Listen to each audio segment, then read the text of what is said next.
আমার যে জায়গাতেই যাই এই জায়গাতেই মেসি কই যাও, এত আনন্দ আমার। তো টাকা পয়সা দিয়ে কি করব? আমার টাকা পয়সার কোনো দরকার নাই। আমার দরকার হইলো এই যে আর্জেন্টিনার এবং কি জনগণের ভালোবাসা। মানুষজনকে আপনার বিরিয়ানি করে খাওয়াইছি।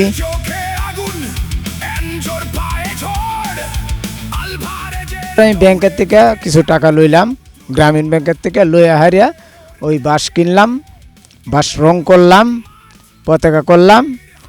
এরপরে প্রত্যেকটা বাঁশের মধ্যে একটা করিয়া বাংলাদেশের পতাকা আছে আর একটা আর্জেন্টিনার পতাকা আছে। বড় বড় ফেস্টিং করছি, এক একটা প্লেয়ারের এক একটা করিয়া ছবি করছি। আমার বাসায়ও করছি, ওই যে মুড়ে আছে 1 নম্বর মুড় অনুও করছি। এরপরে প্রথম দিন খেলার মধ্যে আমি বিরিয়ানির আয়োজন করিয়া আমি সকলকে খাওয়াইছি। আমার টাকা পয়সার কোনো দরকার নাই।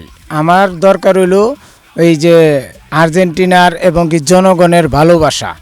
যারা আমার যে জায়গাতেই যাই এই জায়গাতেই মেসি কই যাও, বসো চা খায়া যাও, কত আনন্দ আনন্দ আমার বুকটা ভরিয়া যায়। কারণ ওই লোকটা আমার চিনে না, তারপরও আমার সুমন ভাই এদিকে আসো চা খায়া যাও বৈশা, এত আনন্দ আমার।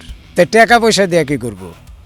পাগলামি আর কি করব? ওই যে লুঙ্গি কিনছি, গায়ে ভ্যান রং করছি, পতাকা ভাঙাইছি, বাসায় রং করছি এবং কি এই যে পেস্টিং লাগাইছি, 1 নম্বরে লাগাইছি, মানুষজনকে আপনার বিরিয়ানি করে খাওয়াইছি এবং কি আরও খেলা আছে এটাও খাওয়াবো।